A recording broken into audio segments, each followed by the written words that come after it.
All right, well, this is the next to the last class of our CSE 104. We're going to try desperately to finish everything we have on Seminar Part 7 about questions and answers, if my voice holds up for the whole thing here.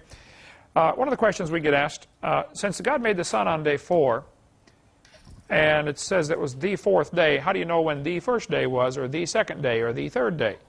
And people like Hugh Ross will use this to say, see, the first 3 days are not the same as the rest of the days, which means it opens the door for the idea they might have been millions of years. It doesn't open the door for any such thing. But how do we have it? Well, in Genesis 1:3, God said, let there be light. In the Hebrew, this is the word or. In English, we have one word, light, that really means two things. If I say turn on the light, okay, the light produces light. Now, this is the source of the light, and this is what it produces bouncing off my hand. So, two different things. Hebrew has two different words, distinguishes more. Or is the light, and meor is the source of the light. So God actually produced light before He produced the source for the light. God saw the light that it was good, and God divided the light from the darkness. You look at Genesis 1:5, and God called the light, that is, or, day, and this was the first day. When you get down to verse 14, God said, let there be lights. Hebrew is meor, which means the light giver. So first He made the light. Apparently, Henry Morris has a great footnote on that, saying God made the electromagnetic spectrum, which includes all, He put everything into motion. They've now discovered that sound waves can produce light. High-frequency sound can hit water and gives off light. So God spoke, and everything. I don't understand it. I doubt anybody does, but apparently there's a strong relationship between sound, God speaking, and the energy in the universe, which goes back to universe. Uni means single, and verse is a spoken sentence. You know, we have verse and prose in English. All the energies come from. All the energies come from God speaking. Let there be. And everything said, okay, yes, sir, Lord. I don't understand. I'm sure we're going to get to heaven and say, wow, you know. Right now we can just, you know, scratch our head and wonder. But I really suspect we're going to find there's a strong connection between God's voice and everything actually owes itself, its very existence, to God's word, God's spoken word. So a day, a 24-hour day, is one spin of the earth in relation to anything. Our day starts at midnight. The sun's not even out. So these guys that get all bent out of shape say, oh, you can't have a day without the sun. Well, yes, you can. Okay. If the sun disappeared right now, poof, blew up, we'd still have a 24-hour day. Only a few of them, till we all froze, you know. Okay, but we would have, it'd still be a 24-hour day. So these guys are really stretching desperately to try to find some way to stick millions of years into the Bible, and there's absolutely no justification for it. In Genesis 1:15, God said, let them be for lights, meor, light givers. These are the sources of the light, okay, the sun, the moon, the stars, etc., to give light upon the earth. And He made the greater light, greater meor, that's the sun, to rule the day, and the lesser light to rule the night. Now some, of course, read this verse and say, oh, the lesser light, that must be the moon. Certainly could be, but I don't know. It doesn't say that, though, does it? All it says is the lesser light. Carl Baugh's book on the panorama of creation is very interesting. He said when God first made the earth, it had this canopy of water or ice surrounding it.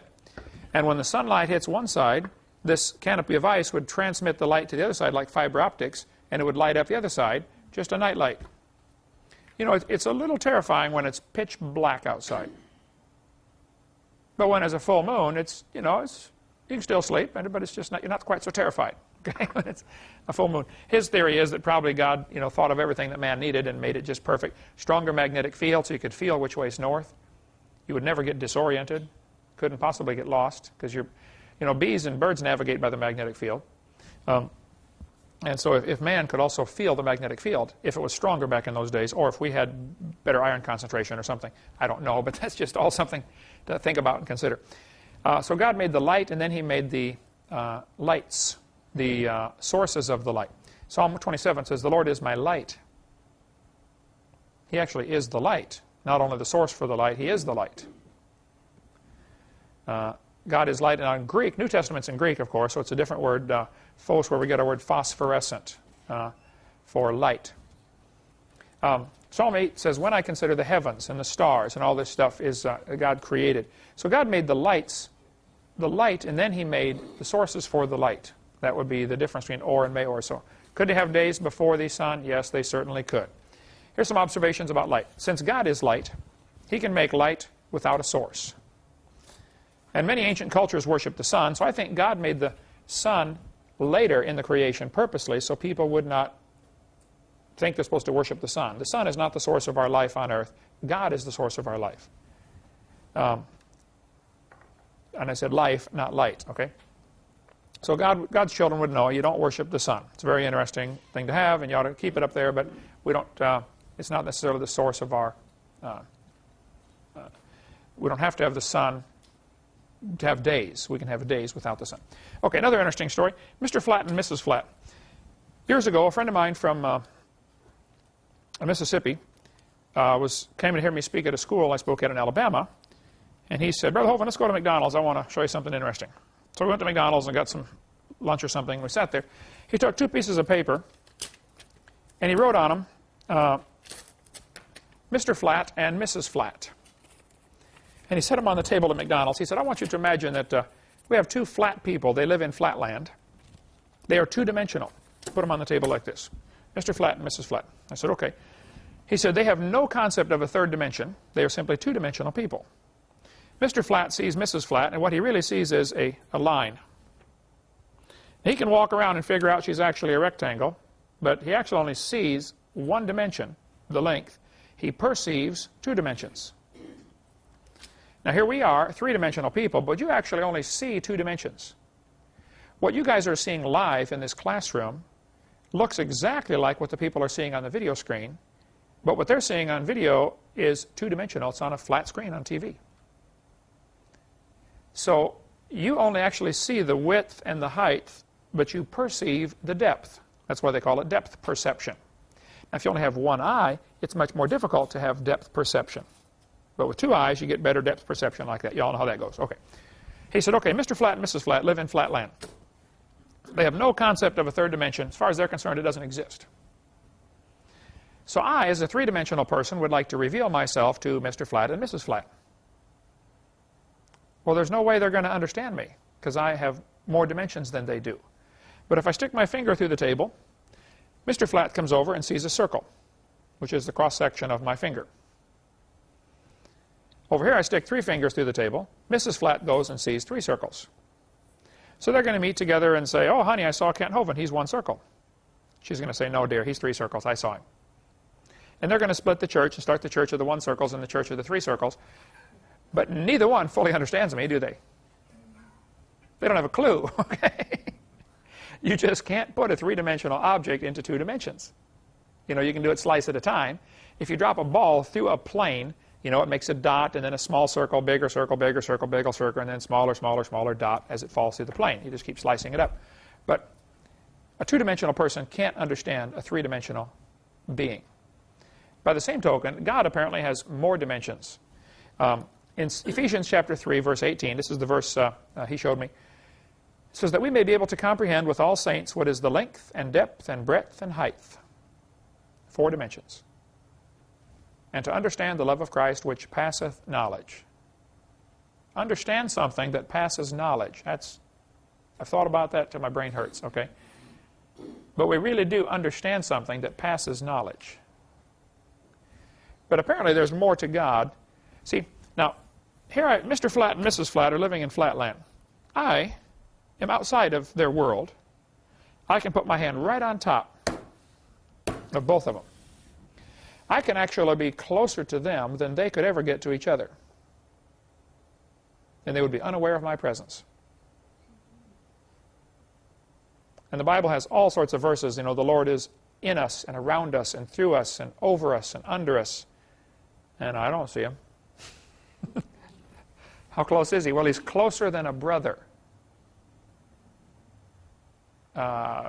Just go home and think about that one. That's the best I can do on that. Let's go to the next question, okay?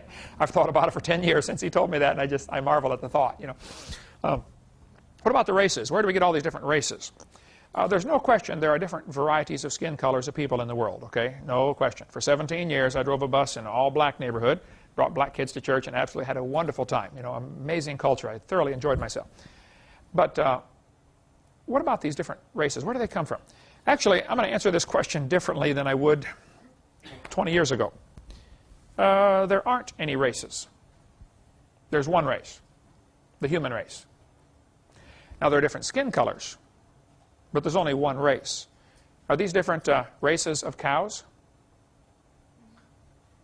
No, they're different skin colors of cows, right? Okay. There are 4 different theories about where the races come from, where the skin colors come from. I'll probably use the word races, but ignore that, okay? I mean races. I mean the skin colors.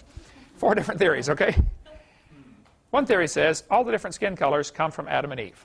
They were medium brown, and they produced, say, 100 or 200 kids in the first family, whatever they had, 800 years worth.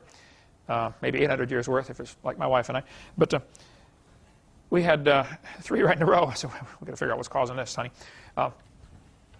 One theory says Adam and Eve are medium brown and had all the different skin colors in their own family.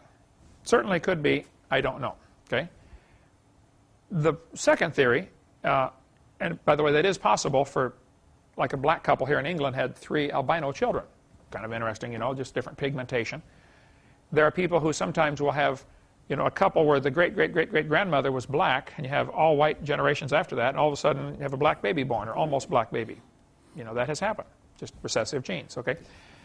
Second theory, which I do not believe at all, but amazing number of people do buy into this theory, is that this is the mark of Cain. And they think the black race is cursed with the mark of Cain. I think this is a wicked, vile theory, but so many people do believe this, I will show it to you. And Genesis 4:15. And the Lord set a mark upon Cain, lest any finding him should kill him. They will say, the Negroes have the mark of Cain, and therefore they're cursed. Here's a Mormon doctrine from Bruce McConkie, an apostle in the Mormon church. This is what the Mormons have taught for a long time, for over a century. They're changing now when they found out the Negroes could play basketball for Brigham Young University. Until that time, the Negroes were excluded from Mormonism. Look what they said here. Negroes in this life are denied the priesthood. Under no circumstances can they hold this delegation of authority from the Almighty. This is from the book of Abra 1:20-27. The gospel message of salvation is not carried affirmatively to them. Negroes are not equal with other races, where the reception of certain spiritual blessings are concerned, particularly the priesthood and the temple blessings that flow therefrom. But this inequality is not of man's origin, it is the Lord's doing. It is based on his eternal laws of justice. That should be on. Make a note for me to fix that typo there. Based on his eternal laws of justice, and grows out of the lack of spiritual valiance of those concerned in their first estate. Now look at that last sentence. This is based on the lack of spiritual valiance in their first estate. The Mormons teach Adam went to heaven and became the god of this world. And there are many gods. And if you're a good Mormon, you get to go to heaven and be god of your own world. They teach that Adam has thousands of wives. He lives on the planet Kolob. He has normal sexual relations with those wives and produces spirit babies. If the spirit baby is valiant in heaven, he comes down to earth and gets a white-skinned body. If he's not valiant or he's not good in heaven, he comes down and gets a black-skinned body.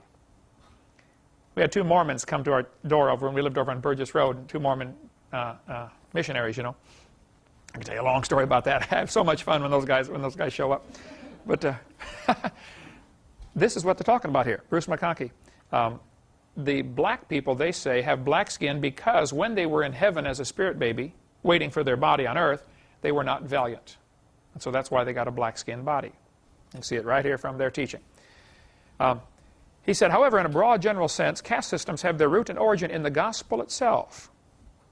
And when they operate according to the divine decree, the resultant restrictions and segregation are right and proper and have the approval of the Lord.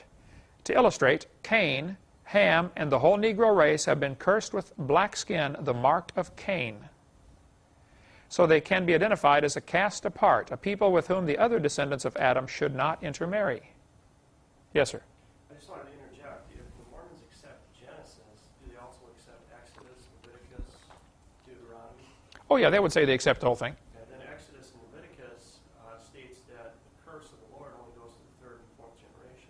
Oh, good point. Curse to the 3rd generation. That's a good point. I'm sure there's been more than 4 generations. Yeah, that's true. Yeah, I'll have to ask him that next time. Look at this. Apostle Mark Peterson said in Race Problems as They Affect the Church on page 7, "If there is one drop of Negro blood in my children, as I have read to you, they receive the curse." Here's Brigham Young, one of the heads of the Mormon Church years ago.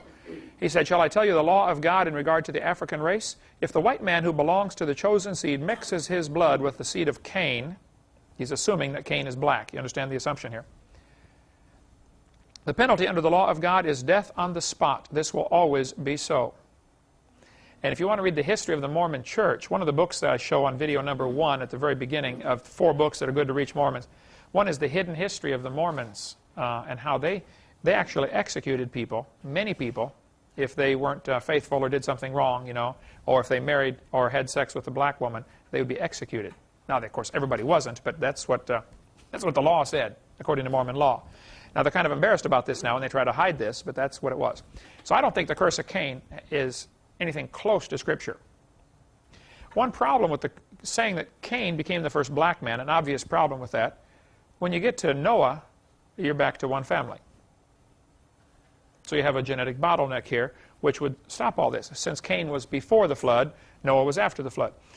The only way that could be gotten around is if one of Noah's sons had married one of these black women and brought her on board the ship. Okay, that certainly is a possibility, as I don't think the theory is true at all, but those who justify the theory will say that may be what happened. The third theory says Noah put a curse on Canaan. Now don't get Cain and Canaan confused, okay? Canaan was Noah's grandson through Ham. He had Shem, Ham, and Japheth. Here's the story, Genesis chapter 9. Noah awoke from his wine. By the way, let me stop right there and say, I think Noah got drunk accidentally. I doubt fermentation was possible before the flood. I don't know, Eric, if you ever get asked that question about, you know, did they have alcohol before the flood?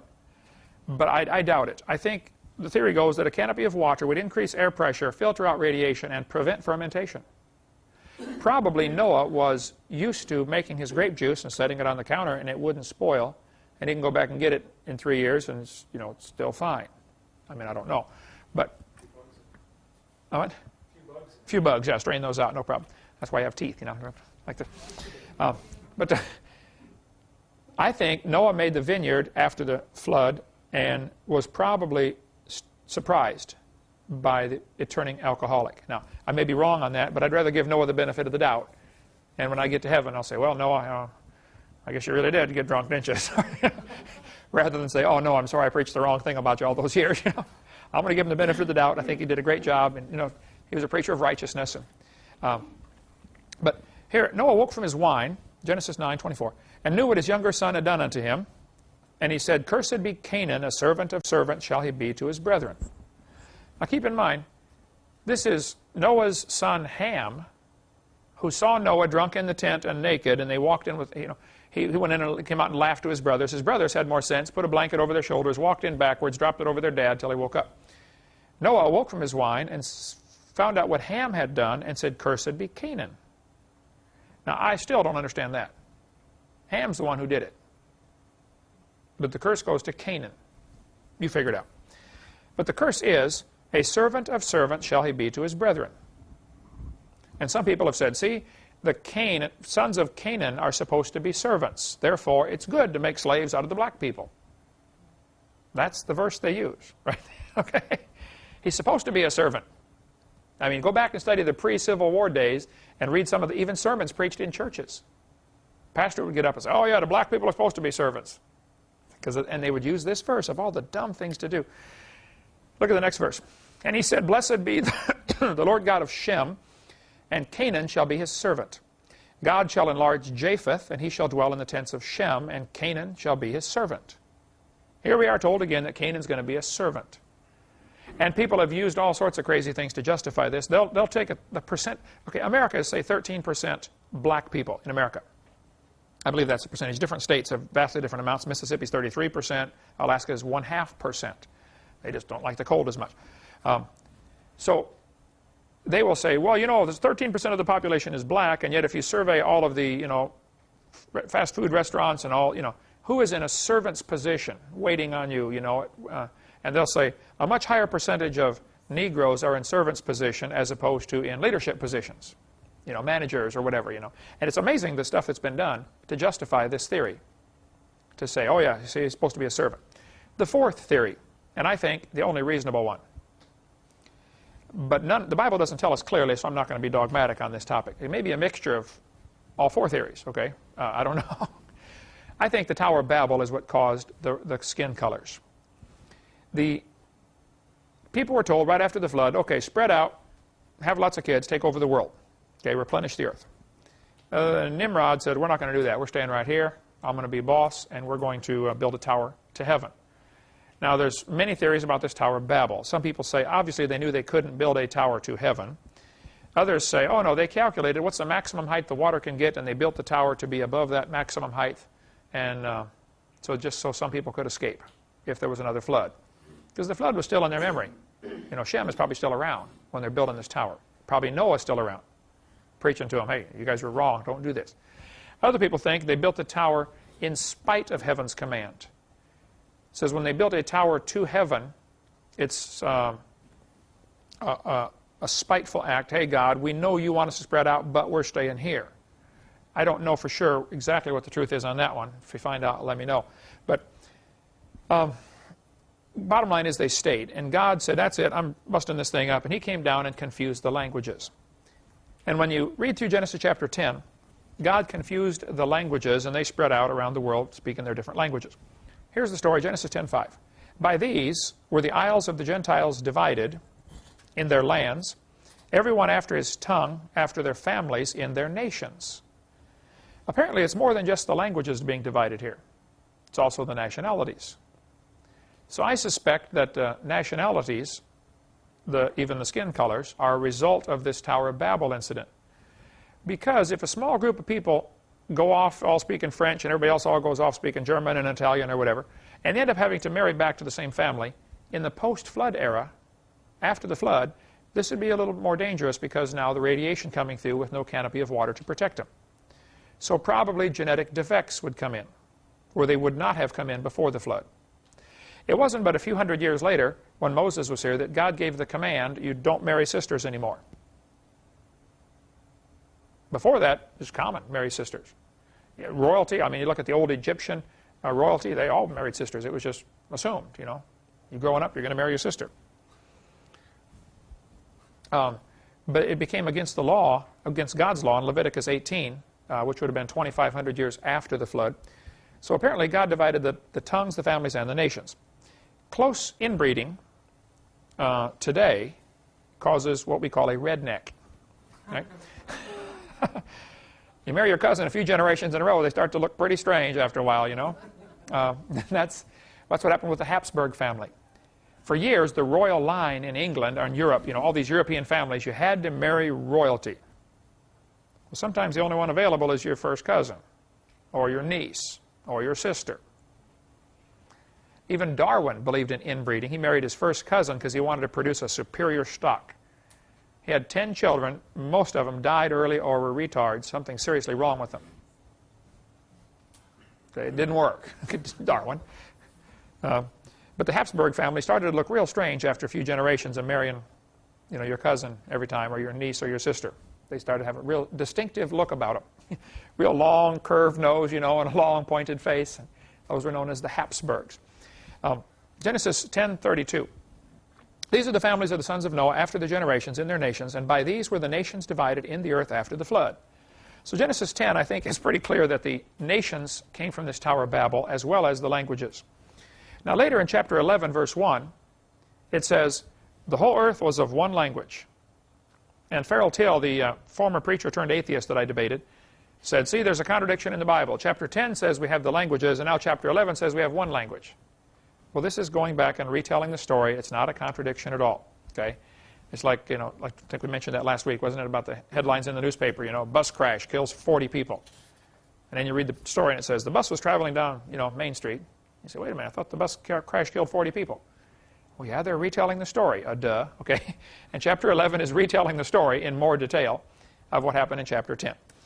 Okay, there's a great book about what happened after the flood, if you want to get the book by Bill Cooper. It's a tremendous book on tracing the genealogies of all these people. Where did Noah's sons go and their grandkids and great-grandkids?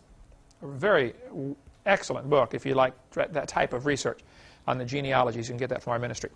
Okay, I went through chapter 10 and tried diligently to count how many grandsons Noah had.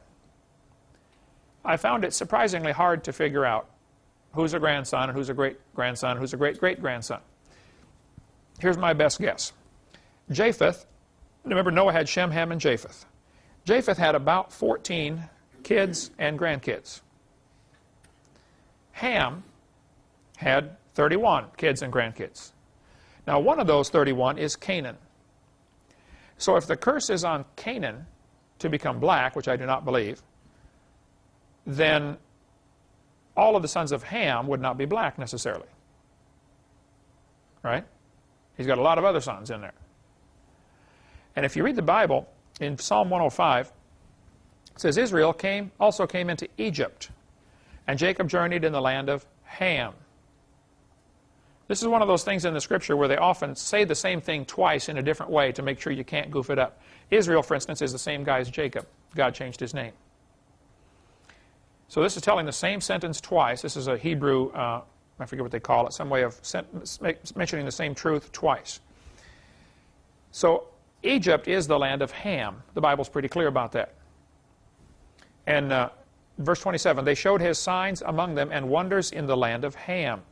Psalm 106, they forget God, their salvation, which had done great things in Egypt, wondrous works in the land of Ham. The Bible tells us that the land of Ham is Africa. And I don't think there's much question in most Bible scholars' mind that the Hamites are the black people. So Noah's 3 sons apparently are the origin of the 3 major divisions of skin colors. The black people, the oriental people, and the white people. All came from Noah. There's no reason to be a racist and think one is superior to the rest, okay? Just there's a distinction here. Japheth is the father of the Europeans. According to most Bible scholars, they'll say, oh yeah, the sons of Japheth went and settled up toward Europe. This would be, Italy, Germany, Greece, the white-skinned people. Ham became the father of all the Africans. And if you look right there in Israel, or even in Turkey where Noah's Ark landed, that's kind of the point where those 3 continents come together. Asia, which would be, China, Japan, all that on the far right. Europe on the far left, and Africa going south. Now, there's a couple of theories about living near the equator does not cause you to have black skin. Okay, it might give you a good suntan, but your kids don't inherit that.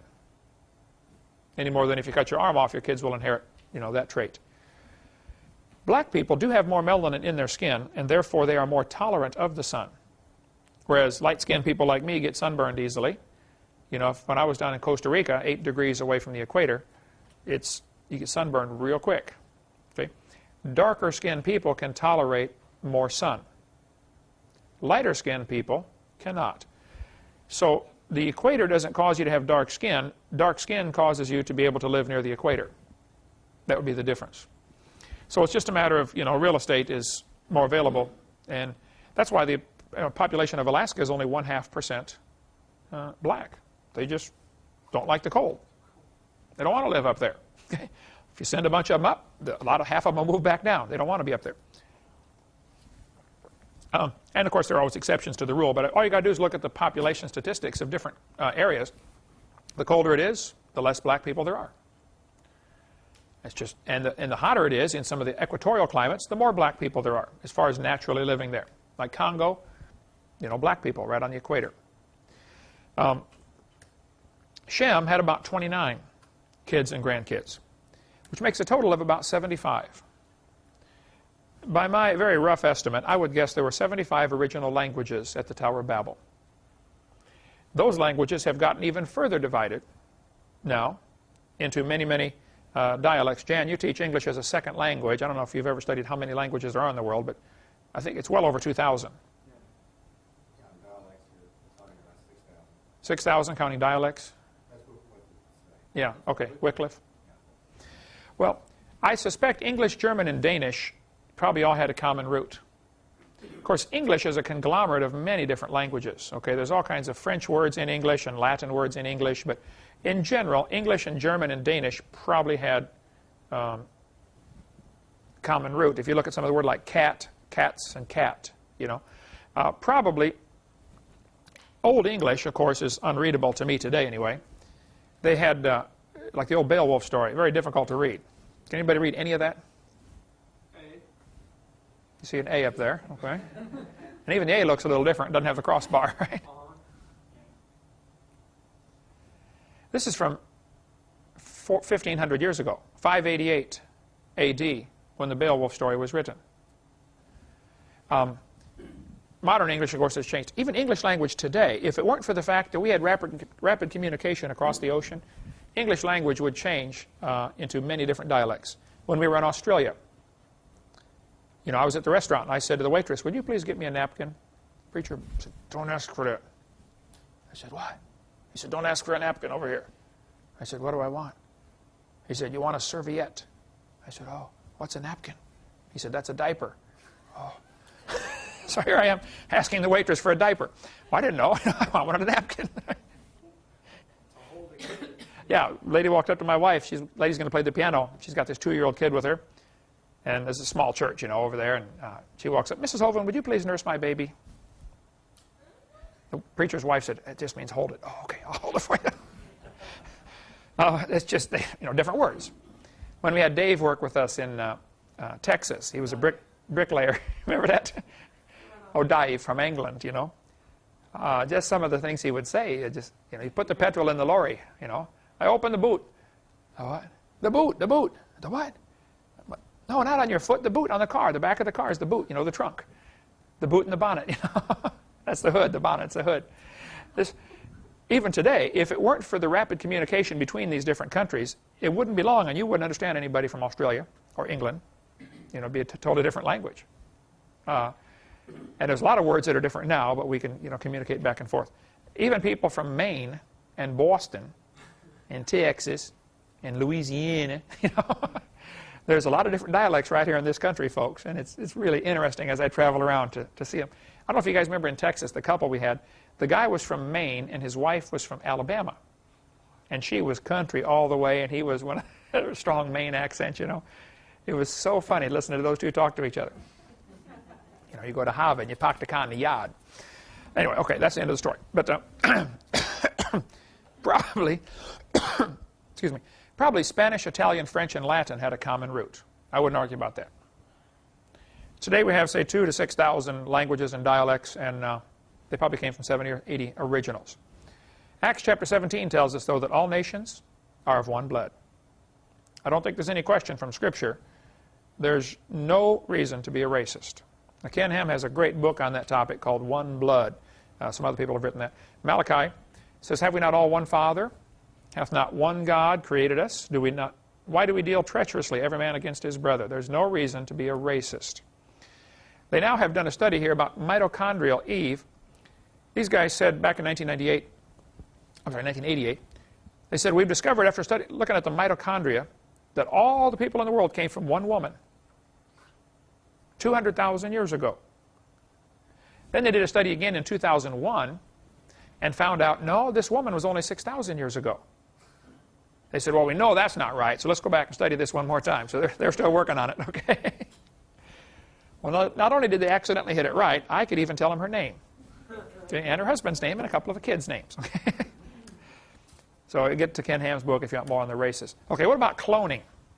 Let me explain what cloning is, and then we'll tell you, people get really bent out of shape over this, and I don't think it's necessary that they get bent out of shape too much.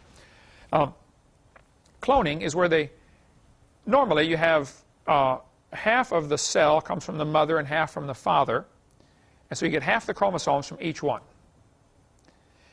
Animals that reproduce just simply by dividing, like an amoeba, you know, the amoeba just, all of a sudden it just breaks in half and you have two amoebas that are identical to each other, okay? And they will divide again and get 3 or 4 or 6 or 10 or 1,000 or a billion. But they're all identical. There's no new genetic information being added. This is called asexual reproduction. They just simply divide and the chromosomes are identical. In sexual reproduction, you get half the information from the mother and half from the father, and so there's a combination and you get a new variety of chromosomes, okay, a new combination. Well, what they tried to do is they said, you know, what if we took a cell from a sheep, which is what they ended up using, take out the nucleus where the chromosomes are, take a nucleus from another cell, and stick it in that cell, and then implant it into the surrogate mother and have it grow. That's a good idea, they thought. So they worked on it, probably a government grant, like everything else. They sure didn't create the chromosomes, okay? They just simply moved them to a different cell. It would be like if we could figure out a way to get the information off of the hard drive of this computer without using, the standard ways that we use, either a cable or a floppy disk or, some disk or something. If we could transplant this hard drive into something else, that'd be, wow, look how they moved that information. That was neat. That's all they did. They moved the information from one cell to another. They didn't create a thing. Average human has 50 trillion cells. It would fit into 2 tablespoons. This DNA is unbelievably complex. Here's one unwound and then unwound and then unwound again. You figure one chromosome, if you stretched it out, untangled all this stuff, it'd be about 6 to 7 feet long, over 2 meters. And you have 50 trillion cells in your body, each one with 46 of those chromosomes. Each one 6 or 7 feet long. And we said how if you took the chromosomes and tied them end to end, one person's chromosomes would reach from Earth to the moon and back 5 million times, coming out of 2 tablespoons. Someone calculated if you took one DNA from every person in the world, all 6 trillion people today, take one DNA strand, one chromosome, which is enough to have the information to make the whole person, and put all of those together, one chromosome from all 6 billion people would fit in 1 aspirin.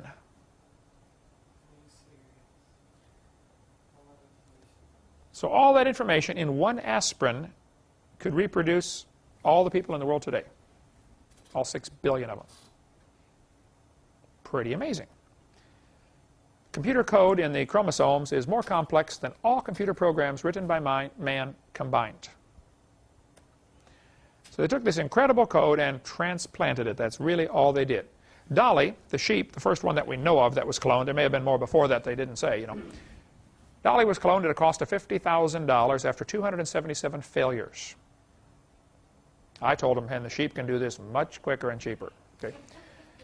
All they did was transplant the nucleus into a different cell, implanted it into the sheep, and sure enough, it was born with identical chromosomes to the parents.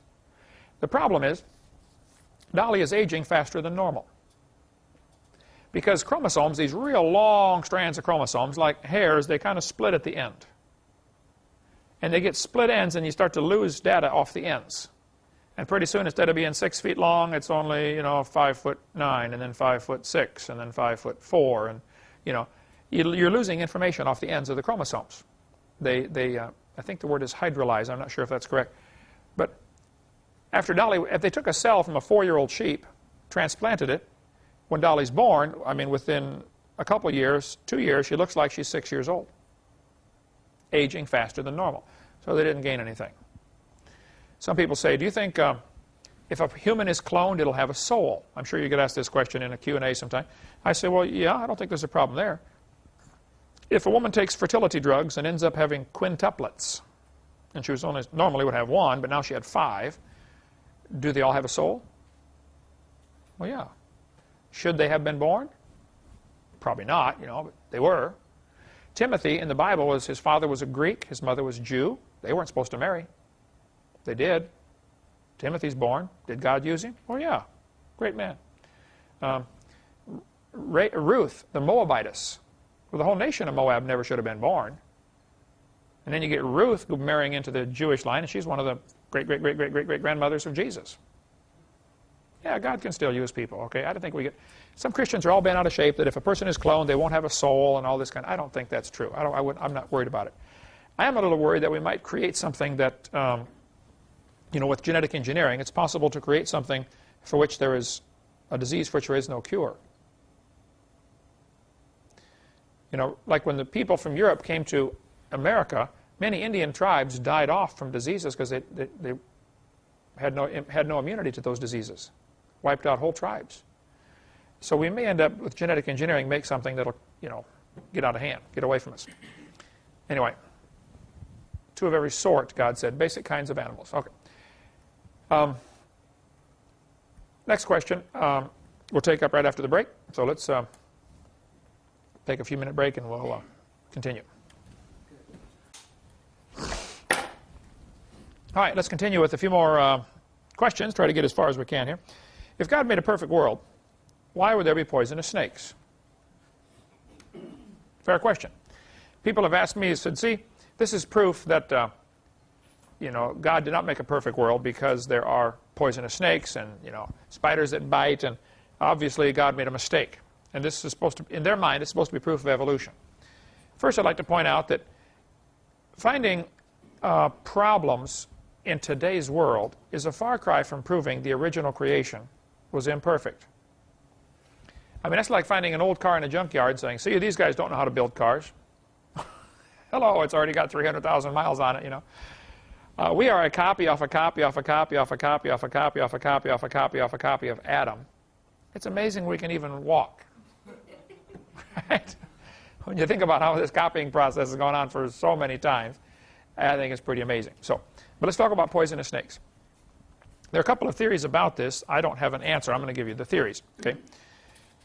Carl Baugh did some interesting research on poisonous snakes and found out that under hyperbaric conditions, the poison that they inject is no longer poisonous. For some time, it's been known that poisonous snakes, if you get bit by one, or poisonous spiders, an electric shock will neutralize it. I just had supper tonight with a couple of folks from Texas, right near the Oklahoma border, and they live in a dry area north of Dallas.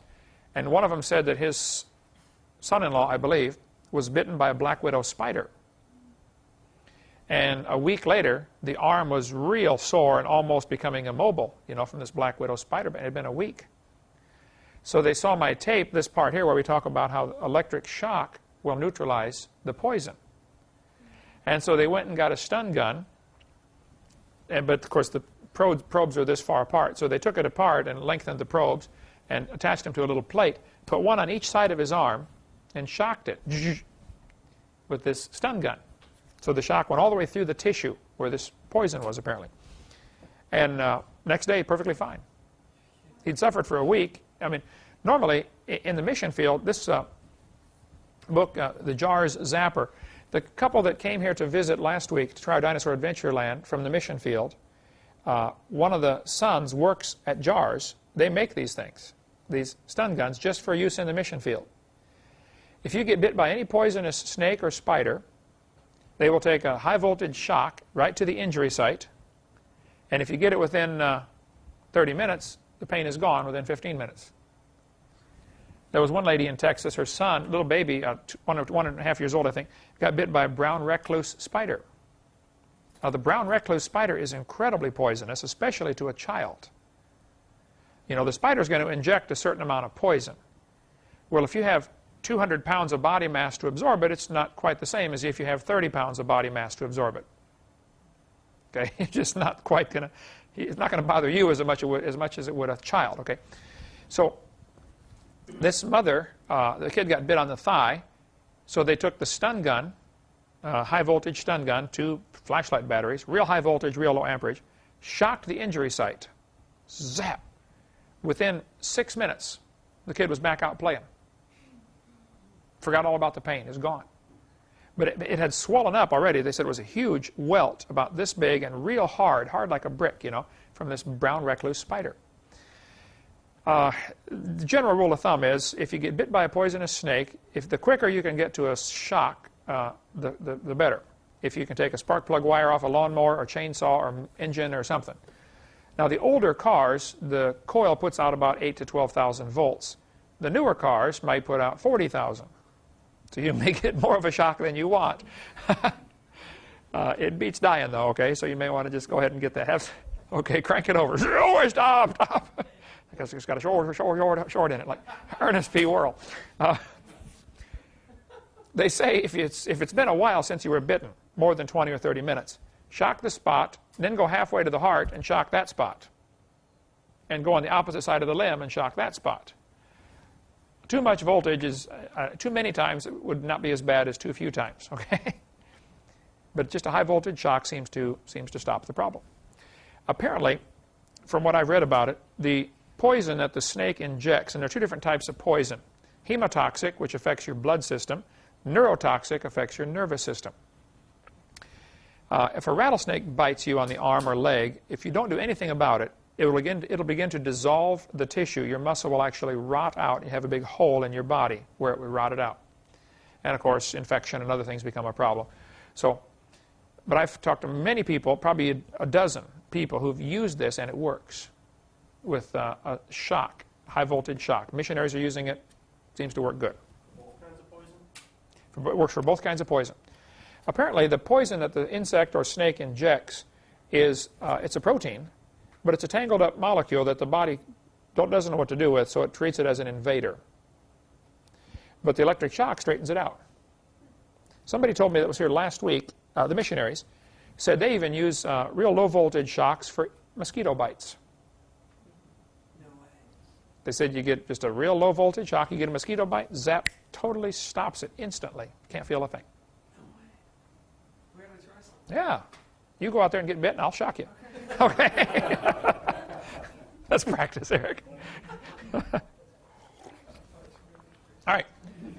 What about the Ark of the Covenant? There are two different arks in the Bible. Actually, there's three different arks. There's Noah's Ark, the big one. Okay. There's the Ark of bulrushes that Moses was in. Okay. The little basket daubed with pitch that they put baby Moses in. And then there's the Ark of the Covenant. That was a gold box about the size of this table, actually, with rim around the top. The lid would come off. The lid is called the mercy seat. Inside the Ark of the Covenant, the Hebrews kept their sacred things. In there was the the Ten Commandments, the bowl of manna. Remember that they saved one bowl of manna when God gave them extra. And they saved the walking stick of Aaron. Because everybody said, I want to be priest. And, Moses said, okay, everybody bring me your stick, carve your name on there. Aaron carved his name on, all the rest of them carved their name. And they put them out before the Lord. And the next day, Aaron's had grown. It had budded, leaves, almonds on it, and all that. So apparently they saved it in this ark for a while. Those were the only three things in the ark. So what happened to the ark? Well, here's the story. In Jeremiah, it tells us about the things that they took away out of Israel. Remember, Jeremiah was the prophet in Israel, and God told him to go tell the king to surrender. You're going to lose. Nebuchadnezzar, I sent Nebuchadnezzar to take you guys captive. Don't fight him. Voluntarily go into captivity. So they did. They did not obey the Lord. Nebuchadnezzar came and took these guys away captive. He said, I want you to surrender, and they didn't surrender, so he beat them all up and killed large numbers of them, and he took them away. It mentions all the stuff they took away here. They took away the spoons, the cups, the candlesticks. It never mentions the ark. You would think the most valuable piece of furniture they had would be mentioned. It didn't mention it. Nebuchadnezzar brought these things out of Jerusalem, and now in Ezra chapter 1, Cyrus the king is going to send them back. So it mentions all sorts of things that Cyrus sent back in Ezra chapter 1. 29 knives. I mean, if it's going to mention 29 knives, surely it would mention the Ark of the Covenant. It doesn't. No place in either passage is the Ark of the Covenant mentioned. Here's the story that Ron Wyatt told me before he died. I sat in his living room and talked to him for 3 hours about the Ark of the Covenant. He said, Brother Hovind, I found the Ark of the Covenant. I said, yeah, right. Okay, and I'm Methuselah. I'm still around. He said, no, Brother Hovind, I really did. I said, well, tell me about it, Ron. Now, Ron was a great guy. He was the kind of guy that if I was God, I would let him find all these things because he wasn't out for any glory. He's not bragging about it. He wasn't, not looking for money. Just wanted to, he's a humble servant of the Lord. He had a lot of Seventh-day Adventist teaching in him, which I would disagree with, some of the things they teach. He wasn't a Seventh-day Adventist, but he believed some of the things they believe, okay?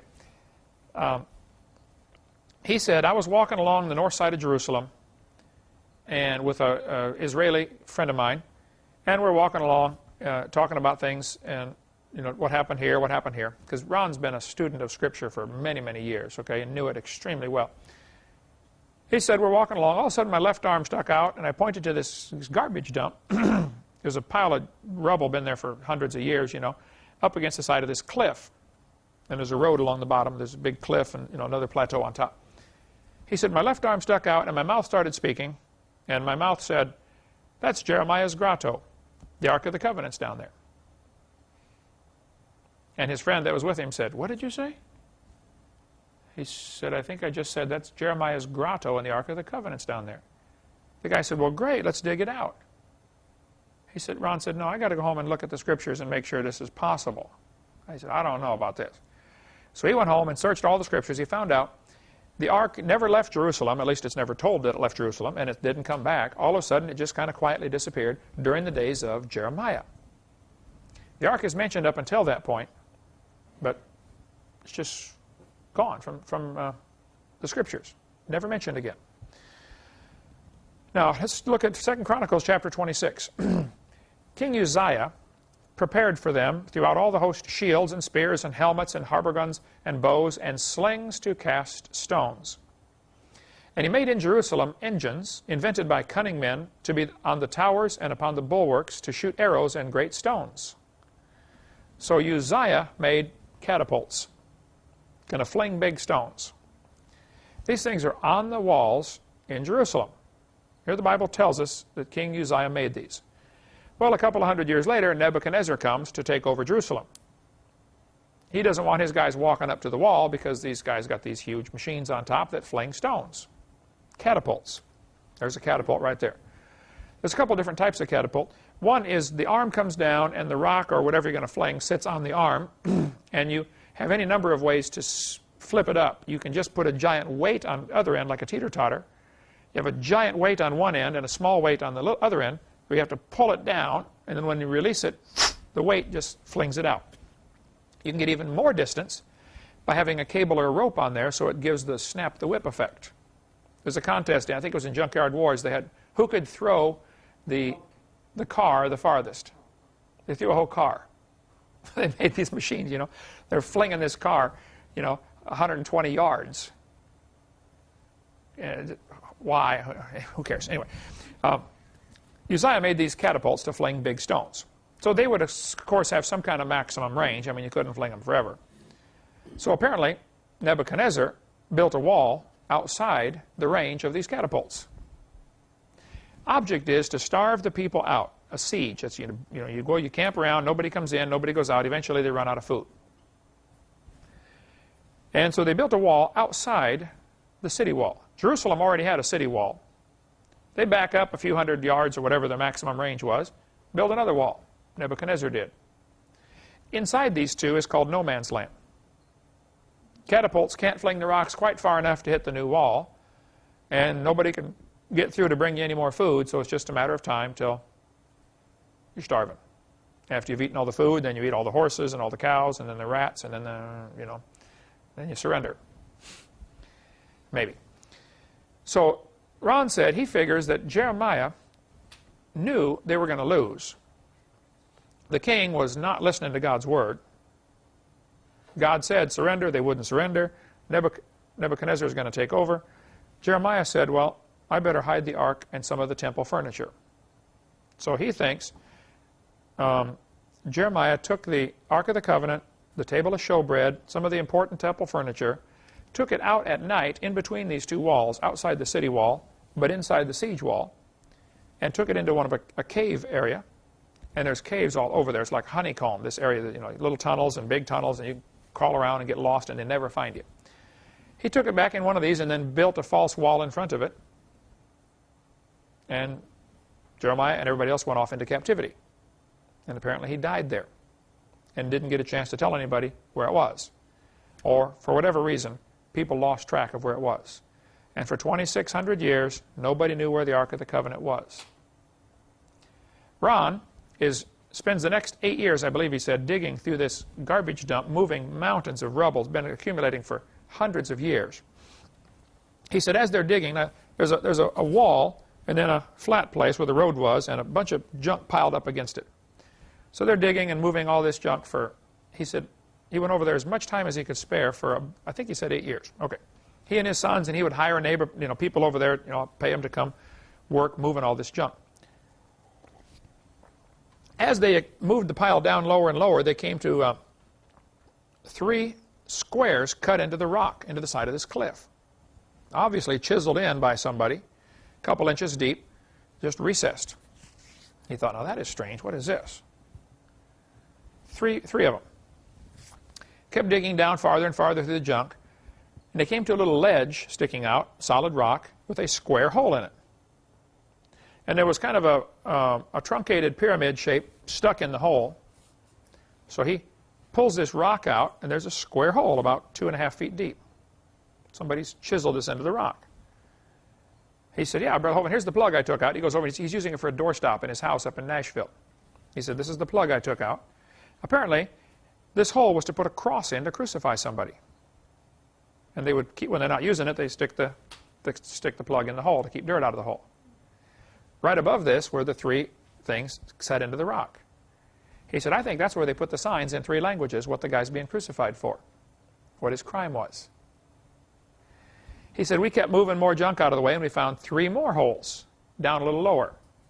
So they had a ledge where the important criminal was crucified, and then 3 more, you know, 1 on each side and 1 straight in front. He said, apparently they were set up, they could crucify a max of 4 at a time. He said, while we're digging through this, we also found, he said, it was really strange, we found, all of a sudden we hit a layer of a whole bunch of rocks about the size of hardballs, baseballs. Hundreds and hundreds of these rocks. And then we began finding all sorts of fragments of finger bones. Bones of people's fingers. Little slivers. He said, I work at the hospital. You know, he's a nurse anesthesiologist. He said, I recognized them right away. I said, these are finger bones. What are they doing here? And he said, man, I bet this is where they stoned people to death. Everybody's throwing rocks at you. What are you going to do? Put your hands up to cover your face. It's going to smack your fingers right off. So he said he's digging along, and he notices from this one hole up on the ledge, the one by itself, there's a crack in the solid rock. He said it's this huge solid rock slab, and there's a crack right in the middle. So I thought that was kind of strange, about a ½ inch wide, just a little, you know, a little crack, but you know, real long crack, running straight out from the foot of this square hole. He said, we didn't think anything of it. We're over there digging and digging and, you know, spending weeks and months, and after several years of digging over there, they find this cave system which goes everywhere. Here's a picture of Ron going into some of the caves. He said, many of these holes you have to breathe out in order to squeeze through. I mean, it's that tight. He said, we're digging and exposing these things all over the place, and we find this little cave, and we squeeze in and find out there's nothing there, so you go back out and find, you know. He said, we're exploring all these caves. He said, all of a sudden, one of my Arab friends came out through one of these little holes, and he said, I quit, and took off. He didn't even give me a chance to explain why. He just said, I quit. It's sort of like the cave crawler, only all rock. No way to rescue you, okay? That cave crawler we did up at the Sequoia Cave, or Cave in Alabama, Childersburg, Alabama. Oh, anyway. The Soto Caverns, thank you. Okay. So Ron squeezes into this area, and he squeezes through and opens up into a bigger room. And he said he's looking around in here with his flashlight, and he sees a little gold glint, you know, flash back at him. So he goes over and he, you know, dusts this thing off, and there's the table of showbread. He thinks it's the table of showbread. You know, a little table, a little smaller than this, all gold. And he said, and he looked back in this one end area, and he could see this on the far right side. The upper picture is his picture that he drew. He said it looked like a box made out of solid rock. Somebody taken this big rock and hollowed out the middle, chiseled out the middle, and put a solid rock lid on top of it. He said, but it was real close to the ceiling, and he said, I couldn't get my head over the top to see what's in the box. But the lid had been cracked, and part of it was moved away. And right above the crack in the lid was a crack in the ceiling. And he said, we finally did a bunch of measurements and figured out that crack in the ceiling goes straight up to the crack that we found earlier up above from this where the cross was. He says, I think Jesus, when he died on the cross, the Bible says the rocks rent, and his blood ran right down through that crack, right onto the Ark of the Covenant, which was inside, right below him, in 15 or 20 feet of rock. I mean, that sure preaches good. I don't know if it's true or not, right? But that's the story Ron told me. And some people really blast Ron Wyatt for all sorts of things. Well, he never, you know, they'll say, some of his finds were never documented. Well, that may be true, but that doesn't prove they're wrong. Not documented is not the same as proven wrong. A vast difference, all right? And he gets blasted all the time by these guys who, one guy said, how can one man find so many things? I said, well, how much time do you spend over there? He said, none. I said, okay, well, then he's probably likely to find more than you. You don't need to be a genius to figure that out. But according to Ron, Jesus, when he was crucified on the cross, and it's not even, Golgotha that they show you when they go on the tours of Israel over there, they have this place up on top of a hill. He said, that's not it. He said, it's right here. It's garbage dump. So Ron says he found the real place where Jesus was crucified, and the real Ark of the Covenant. He said he finally did get to where he could move the concrete lid out of the way and look inside. And he said he thought about it long and hard before he touched it. He remembered the last guy that touched it, Uzzah. God struck him dead. But then he said, I'm a blood-bought, born-again Christian. Uzzah was only, his sins were covered, mine are cleansed. He opened it up. Inside were the 10 Commandments. The bowl of manna wasn't there, and Aaron's walking stick wasn't there. Why? I don't know. They're never mentioned. Again, after the one time they're mentioned that they were in there, apparently they rotted eventually, and they threw them away. But that's his story. He says he didn't move it. He just went and told the Hebrew high priests, or whoever, the authorities, hey, I found the ark. Come with me. He showed it to them. They didn't touch it either. They still haven't touched it. It's still there. Nobody's moved it. He said he wouldn't make a big deal out of it because he didn't want to start World War III. He said, if you go around, hey, we got the Ark of the Covenant, if the average Jew finds this out, they're going to go tear down the Mosque of Omar because they want to build their temple real bad. You remember the guy that came here and played the harp on our back porch? He stopped in. He said, Brother Hovind, I saw your tapes. I love your ministry. And we get a lot of people stop in, to visit us. And I said, well, what do you do? He said, well, I play the harp.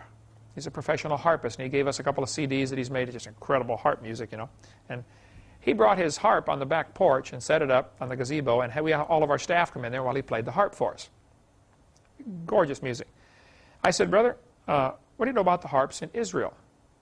He said, well, I'm helping them make the harps for the temple worship in Israel. Because, in the Bible, they had so many people that had harps, they played in the temple. I said, really? He said, yeah. He said, I've been over there many times to Israel helping them make the harps to get ready for when they rebuild the temple.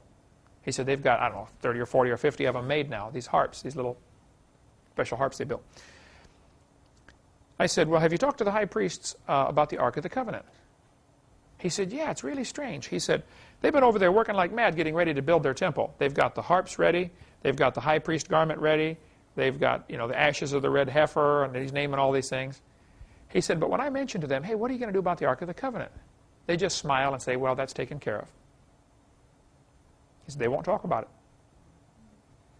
But Ron said, with a jackhammer in 30 minutes, you could knock a big hole in the wall over there and get that ark, just walk out with it. So apparently they're waiting till the temple's built. At the right time, they're going to go in there, take it out, and present it to the world. And the temple has to be built in the place where the... Well, there's an interesting theory about that. Does the temple have to be built on that mountain? There is room to build the temple right next to the Mosque of Omar. And there have been a few attempts with radical Jews who've gone in there to try to lay the cornerstone. And they just about start a big war over there, okay? The Muslims are not happy about this. But some people think that this mountain goes up where the Mosque of Omar is, the Muslim mosque, and the Jews want to build theirs next door. Then there's a valley, and it continues with another mountain. One guy told me just a few months ago, he said, Brother Hovind, I think that valley was cut in later. And because since it kind of continues on up, he said, really, they need to be across the valley building, and it's wide open. I don't know. We'll find out someday. Anyway, Ron says the Ark of the Covenant is still there. It has 2 angels looking down at the mercy seat. The wings are touching, just like the Bible says. And the blood ran onto the mercy. He thinks the blood of Christ ran right down onto the mercy seat. Now, I don't know. I can't verify any of this. But he said he took some of there was black stuff all over the ceiling and black stuff all over the mercy seat. Dried blood. He took it back to the hospital where he works, or got somebody to analyze the dried blood, according to him. And they said, wow, this is human blood. It's pretty old, and it's kind of strange. It only has 23 chromosomes. Yeah, That's what he said. He's never been able to document any of that, so people really blast him for even saying that, but I don't believe it or disbelieve it. Okay, I'm waiting for confirmation. Again, where is that exactly? This is on the north side of Jerusalem. Now I'm going this next spring. If you want to go with on the tour, I'm going to lead a tour group on a place I've never been. But it's a 10-day cruise. We're going to stop in Greece, Turkey, see some of the cities of Ephesus, Isle of Patmos, where John wrote Revelation. We're going to go see Egypt, climb around in the pyramids, go see the Sphinx, and go to Israel. So I'm getting all kinds of stuff together that we want to be sure to go look at, okay? If I can get some other folks to go with that have been there a bunch of times. I'd like to get Richard Reeves, who's been over there a bunch of times, with Ron, or somebody like that to go with us, and he can take us right and see Sodom and Gomorrah, some of the things that wouldn't be on your normal tour. That's an expensive trip, but that's going to be some trip of a lifetime to see all that stuff. Okay. Uzzah touched the ark, and God killed him. So that's why the Jewish authorities have decided we're not going to touch this until we're real sure we got everything ready. Okay, not going to mess around with God anymore. So if you don't believe me, look at WyattMuseum.com, talk to Richard Reeves, or talk to Nell Wyatt, Ron's wife. She can say, look, I knew him. I was married to him for years and years. He was a good, godly man, and I believed him. She never saw it either. Okay, a couple of more thoughts here. The Hebrew letter Shin is the symbol for God. The Shin is the sort of looks like a W. Roughly, I don't know if you can see it on that picture right there. That's the Hebrew letter. Hebrews, I don't know any Hebrew, but I've been told that it's each letter has a numeric value, and also sometimes one letter can mean a whole name.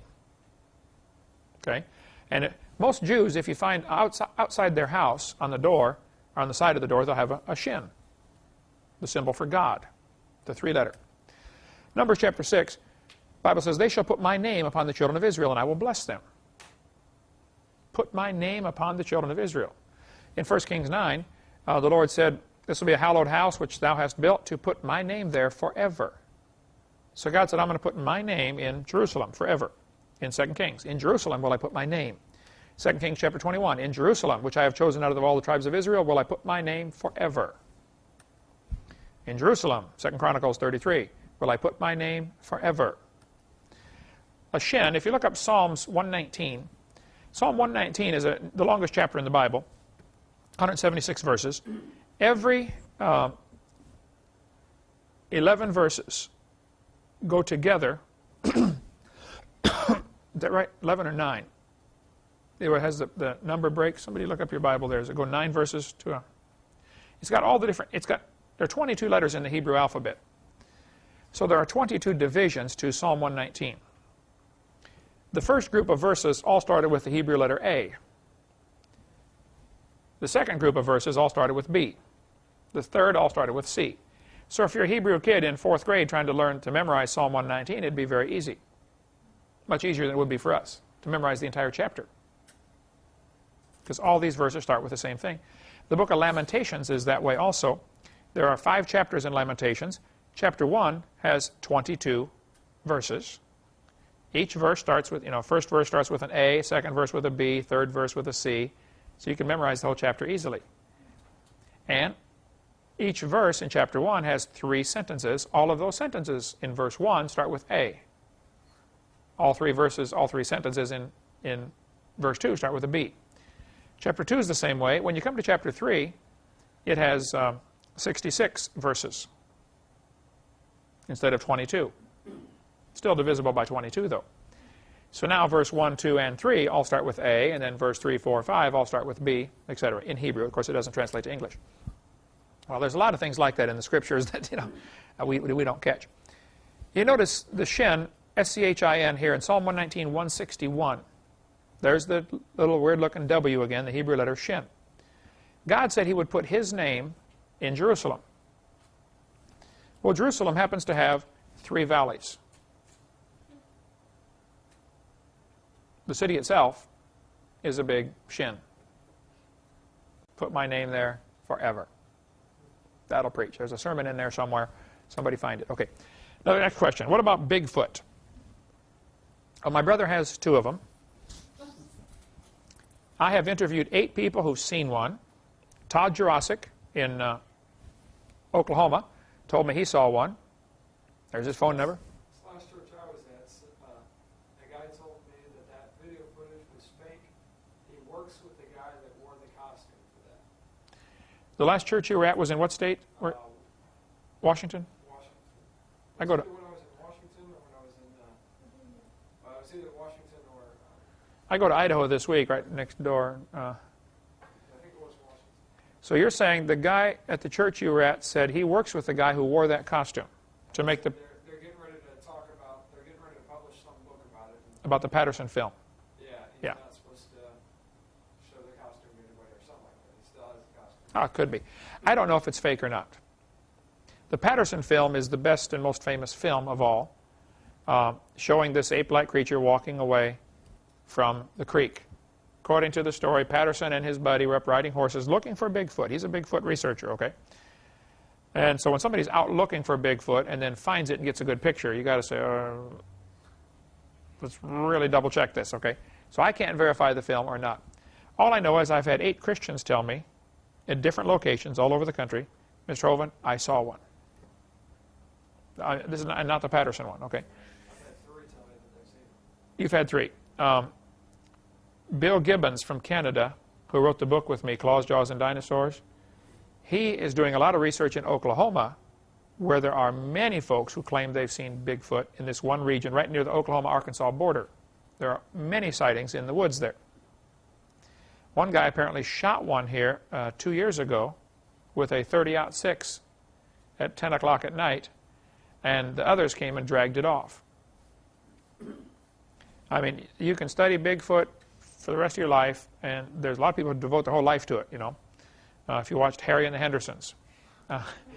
The guys who I've talked to tell me it's like Harry and the Hendersons. It's 7 feet tall, 8 feet tall, stinks, long hair, can run incredibly fast.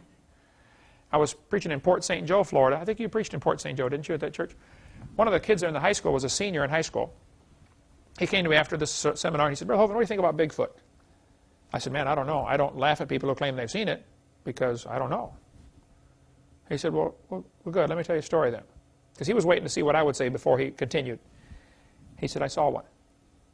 He said, about 6 months ago, I heard a noise outside my trailer. We had a mobile home. He said, it's like 10 o'clock at night. And I stepped out the door and looked over, and there was this thing stood up. He said, it was almost even with the top of my trailer, which would have been just but nearly 9 feet tall. He said the eyes were red. Many people say that. The eyes are red. Okay? Maybe it's just like you shine a light in somebody's eyes that reflects the red back, where human eyes don't do that. There's a substance that animals have in their eye that you don't. Their eyes reflect back red. He said the eyes were red. He said it looked at me, and then it turned and took off running. He said I couldn't believe anything could run that fast. He said, but it probably went nearly 20 feet with each step once it got moving. You know, he said, and gone into the woods. He said, that's what I saw. He said, it looked like Harry and the Hendersons, only bigger. I had a guy at a church up in International Falls, Minnesota. Assistant pastor at the church, I believe. Told me, Brother Hovind, I saw one. Nearly ran into it with my car. So I don't know. Here's a picture. You can barely see the eyes glowing in the dark there. This is from South Florida. Somebody claims they got a good picture of one in South Florida. They've been seen in just about all 50 states. Probably, there's no question, many of them are hoaxes or frauds or somebody dressing up in a costume. Okay? Probably a lot of them would fit that category. Some may be simply misidentified. Somebody saw a grizzly bear and got excited and said, oh, wow, or a black bear. Oh, I saw a Bigfoot.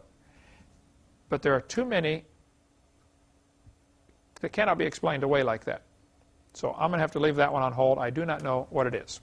If you find out, let me know. If you catch one, I'll put it in our museum right here, and we'll stuff it first. Who were the Nephilim of Genesis chapter 6? Well, Genesis chapter 6. And it came to pass, when men began to multiply on the face of the earth, and daughters were born unto them, that the sons of God saw the daughters of men, that they were fair, and they took them wives of all which they chose. So the question is, who are these sons of God? There are several theories about this. Some people think the sons of God were the godly line of, they said this is where the the line of Seth began to marry the line of Cain. Cain killed Abel, and then God, kicked him out, etc., etc.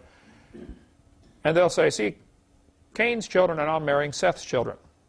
Well, that doesn't make any sense. For one thing, it wouldn't produce anything unusual when an unsaved person marries a saved person. And I don't think you could prove from Scripture that all Cain's children are saved and all Seth's are saved and Cain's are not. Because all of them drowned in the flood except for one family, Noah. Okay, a lot of Seth's children died in that flood too. Even Noah probably had brothers that died in the flood. Because Noah's father Lamech, it says he lived so many years and had Noah, and then it says he lived 500 more years and had sons and daughters. So Noah's own brothers and sisters weren't listening to him. So I don't buy into the theory that these sons of God are the line of Seth and the evil people are the line of Cain. I don't buy that at all. Henry Morris has a great footnote on this, the best I've seen in his Defender's Bible. In the Defender's Bible, the Henry Morris footnote, he says this is definitely fallen angels, and he lists 10 more verses where the sons of God is an obvious reference to angels. His theory is that the angels, some of the angels from heaven, when Satan rebelled, decided to follow Lucifer. They thought they could win. And the only reference I know about this is in Revelation, where it says a third of the angels followed Satan. Now, that's in the book of Revelation. So a lot of people are going around preaching that a third of the angels followed Satan at the beginning, when he fell. Could be true, but I have not found a verse to document that yet. If that's true, a third of the angels, the most commonly accepted theory that I've seen among Christians is that a third of the angels followed Lucifer when he rebelled. Some of that one-third, married the daughters of men before the flood, ended up producing a race of half human, half demon, and those children all drowned in the flood. They're called the Nephilim. And after the flood, of course, Noah's sons are going to tell the stories of things they saw before the flood to their kids. Oh yeah, you should have seen the guy that lived down the street from us. He was whatever. And that led to the legends of Zeus and Thor and, the Greek gods. That all the gods and goddesses' legends are probably from pre-flood people that they really saw. I couldn't prove any of that. That just seems to be the most reasonable explanation for what's going on here. Chuck Missler has a great book called The Return of the Nephilim. He says it's going to happen again. One very reasonable theory is that the angels that did this, God chained them in darkness. They're already in hell. The ones that did not get involved in this are the demons today. So the fallen angels would fall into two categories, those that are already in hell and those that are not there yet.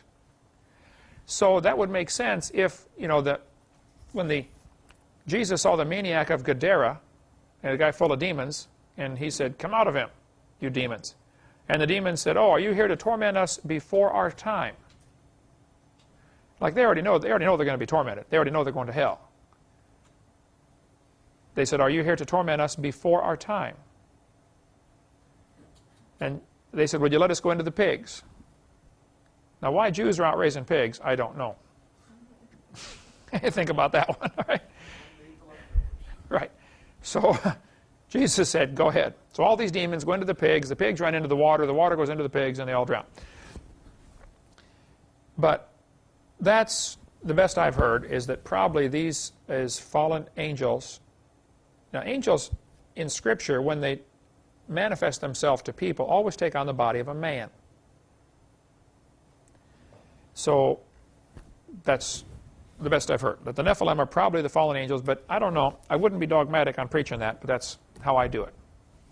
And Eric, you'll get asked, you know how it is when you're out speaking. You get a whole variety of questions asked to you. I try to have an answer or the best I know on some of these commonly asked questions.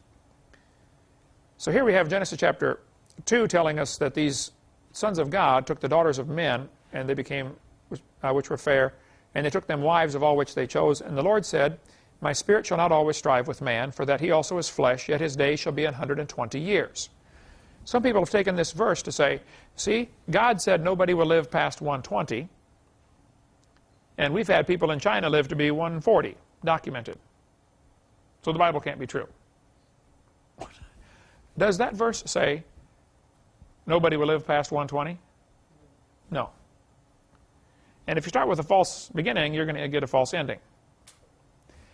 One argument here is that this verse means God said this to Noah 120 years before the flood came.